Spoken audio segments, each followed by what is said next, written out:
ఇంకొక చిన్న మినీ వ్లాగ్తో మీ ముందుకు వచ్చేసా. మా పిల్లలకి అసలు నా బర్త్డే అని నేను చెప్పలేదు, వాళ్ళకి తెలీదు. ఇంకా ఆఫ్టర్నూన్ స్కూల్ నుంచి వచ్చినప్పుడు ఇంకా వాళ్ళ కోసం అయితే టమాటో రైస్, మష్రూమ్ కాజు కర్రీ అయితే చేసి తినిపించేసి ట్యూషన్కి అయితే పంపించేసా.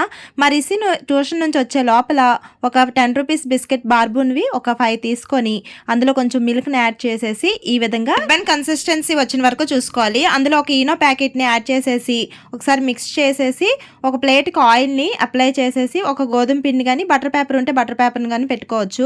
ఇంకా డ్రై ఫ్రూట్స్ అన్నీ కట్ చేసేసి ఇందులో మిక్స్ చేశాను కొన్ని. ఇంకా పైన గార్నిష్ కోసం కొంచెం అయితే వేసుకున్నాను అనమాట. ఇంకా కడాయి తీసుకొని అందులో ఒక స్టాండ్ పెట్టి ఒక 10 మినిట్స్ హీట్ అయిన తర్వాత ఈ కేక్ని పెట్టి మూత పెట్టుకొని ఒక 30 మినిట్స్ తర్వాత ఓపెన్ చేస్తే కేక్ అయితే రెడీ అయిపోయింది. ఇంకా వచ్చిన తర్వాత మా పిల్లలకి స్నాక్స్గా పొటాటో బాల్స్ అయితే చేశాను.